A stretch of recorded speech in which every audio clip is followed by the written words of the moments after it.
Olá pessoal, eu sou Fernando e sejam muito bem-vindos à série Nova Hartz Contada.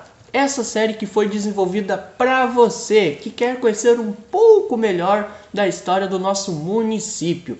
Bem, e essa série vai acontecer em 6 episódios e nesse primeiro nós vamos falar sobre a imigração alemã no Brasil. Como vocês sabem, ou se não sabiam, agora já sabe, Nova Hartz é uma cidade de colonização alemã.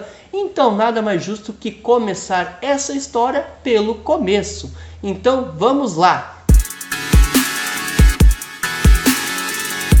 E a nossa história de hoje começa no ano de 1808, com a chegada da família real portuguesa ao Brasil.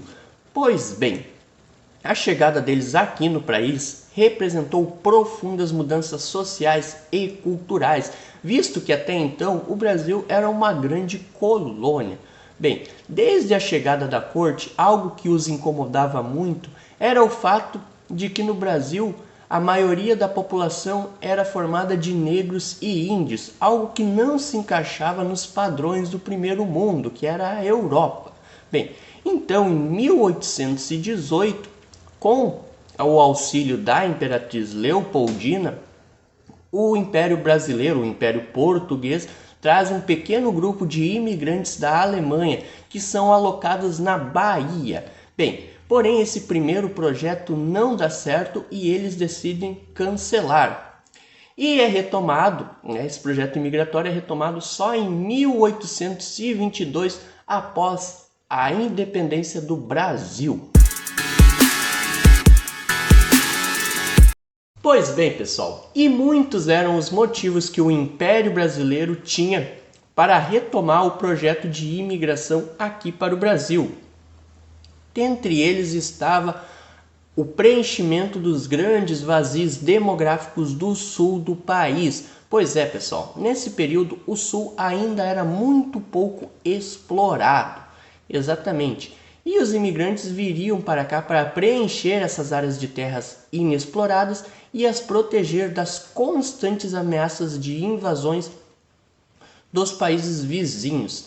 Além disso, o governo brasileiro também buscava fortalecer o seu exército, até então muito pequeno e suscetíveis aí em caso de guerra, revolta, que eram comuns nessa época. Também existia uma questão de alimentação. O Brasil não conseguia suprir sua demanda interna de alimentos. Isso porque os grandes produtores produziam pouquíssima variedade de alimentos visando a exportação. E os imigrantes teriam a função de suprir essa demanda interna. Além disso, existia o projeto de branqueamento da população. Exatamente. Pois é, o Brasil era uma nação recém-formada e precisava de apoio de outros países para prosperar.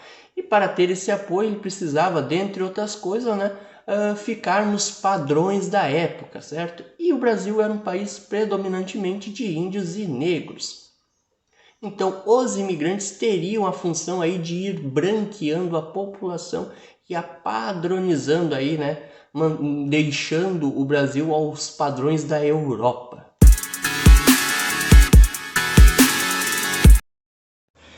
Bem, e como estava a Alemanha no início do século XIX? Bom, a Alemanha ainda estava de ressaca das guerras napoleônicas. Você já ouviu falar de Napoleão Bonaparte? Pois bem, esse cara ele tocou o terror na Alemanha e na Europa no início do século, travando guerras sangrentas, certo? E mesmo com o término das guerras napoleônicas, lá por volta de 1815, a Alemanha ainda sofria fortemente os impactos das batalhas, tanto na economia quanto na população, já que grande parte do exército alemão era formado por camponeses. Bom, a crise econômica, certo, oprimia aí os pequenos produtores rurais dos interiores dos países germânicos. E, consequentemente disso, começa um movimento pela unificação dos países germânicos. Para você entender, nessa época a Alemanha não era um país unificado como é hoje. Era um conglomerado de reinos, condados e ducados, muitos deles ainda nos moldes do feudalismo, certo? E então foi ganhando força esse movimento de unificação do território germânico.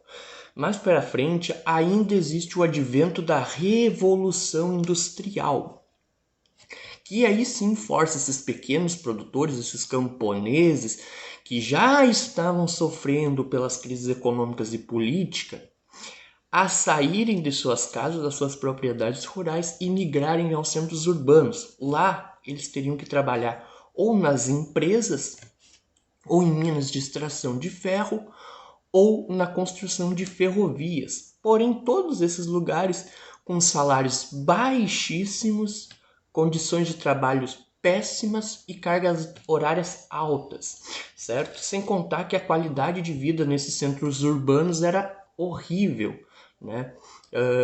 Porque eles não tinham acesso ao mínimo de saneamento, de higiene, certo? Ficando muito vulnerável a pragas, pestes e doenças.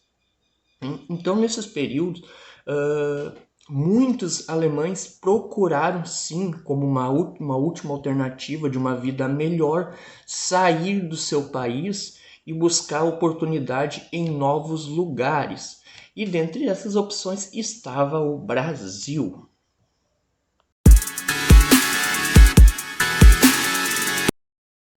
Bom, então assim, o Brasil com grandes áreas de terra para serem exploradas, a Alemanha numa crise política e econômica gigantesca, precisava disso aqui só para que os convencesse os alemães a virem para cá, ok? Bem, e então o governo brasileiro propôs um pacote de propostas para que os candidatos, para atrair candidatos para o Brasil, certo? Antes disso, em 1822, o governo brasileiro manda para a região de Hamburgo o Marechal Anton von Schäfer, George Anton von Schäfer, com essa missão de recrutar pessoas para migrarem para o Brasil, certo? Bom, mas vamos falar do grupo de propostas que os brasileiros fizeram. Vou citar 5 dessas propostas. A primeira era a concessão de terra. O governo brasileiro iria dar lotes de terra para os imigrantes que viessem para cá, 78 hectares por família, certo? Concessão de insumos para a produção. Esses insumos que o governo iria dar iria desde roupas, sementes e ferramentas até animais, porcos, boi, galinha, certo? Tudo isso para que as pessoas que chegassem no Brasil pudessem iniciar a produção imediatamente. Eles não eram bobos. Um subsídio diário por pessoa da família durante 1 ano e meio. Então, durante o primeiro ano que eles que os imigrantes estivessem aqui, mais a metade do segundo, o governo brasileiro iria dar um subsídio para essas pessoas se manterem, né, até se estabilizarem aqui. Quarto, cidadania brasileira imediata. Isso também era bem interessante, já que alguns alemães tinham medo, né, de algum momento o governo brasileiro mudar de ideia e deportarem eles de volta para a Alemanha. Então o governo brasileiro propôs que concederia a cidadania brasileira imediata, tornando-se eles invulneráveis, né, a mudanças na lei e ao risco de serem deportados novamente para a Alemanha.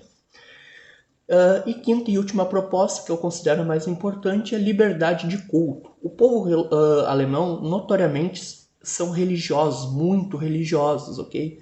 E boa parte da população alemã nessa época eram de inclinação luterana, okay? Da igreja luterana, de religião luterana, discípulos de Martim Lutero. Não vou falar sobre ele aqui, mas tá. Você já deve ter ouvido falar de igreja luterana, ok?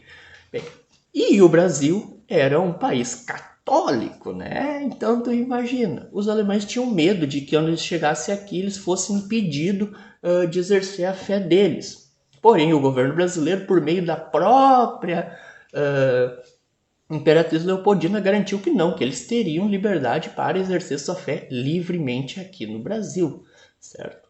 Então, com esse grupo de proposta, com a questão Alemanha de um lado, Brasil do outro, com certeza teria gente interessada a vir para o Brasil e de fato teve. Pois bem, meus amigos, então, em março de 1824, zarpa do porto de Hamburgo, na Alemanha, o primeiro veleiro transportando imigrantes para o Brasil. Eram 39 pessoas de 9 famílias, que chegam primeiro ao Rio de Janeiro, posteriormente são encaminhadas ao Rio Grande do Sul, chegando em São Leopoldo no dia 25 de julho de 1824.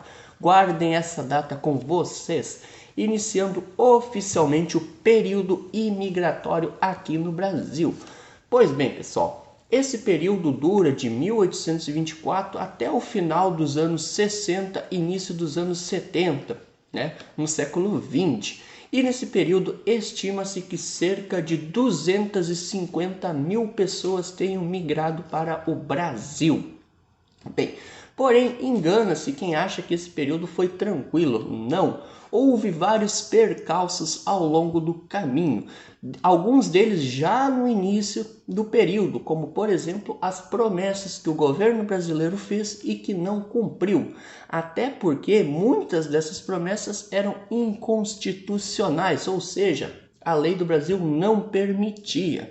Como por exemplo a cidadania brasileira imediata e a liberdade de culto, o que significava que os imigrantes evangélicos teriam que esconder as fachadas de suas igrejas.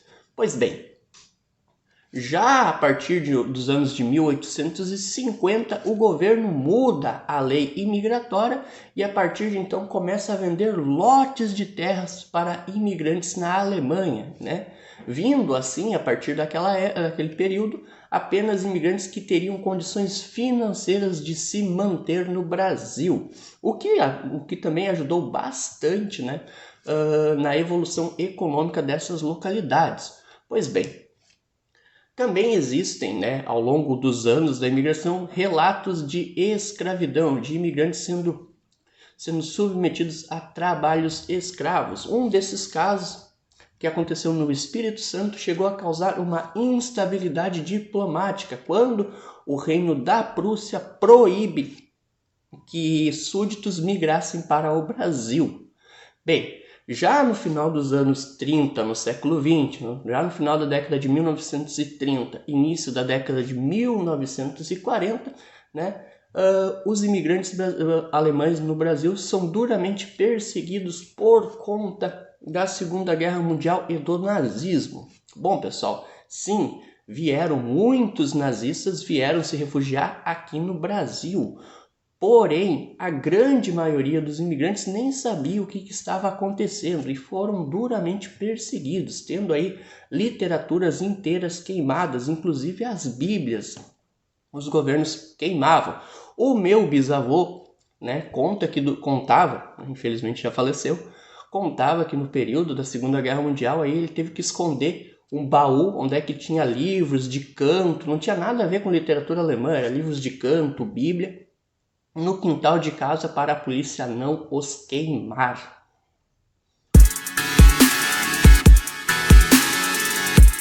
Meus amigos, eu espero que vocês tenham gostado desse resumão de como aconteceu a imigração alemã no nosso país. Se você gostou desse vídeo, eu peço por gentileza que curta a nossa página, que curta esse vídeo e que, se puder, compartilhe ele com seus amigos, com sua família, para que mais pessoas tenham acesso a esse material tão legal que nós estamos entregando. Bem, e a gente se vê então no próximo vídeo, onde nós vamos falar sobre a colonização de Nova Hartz de fato. Um abraço a todos e até a próxima. Tchau!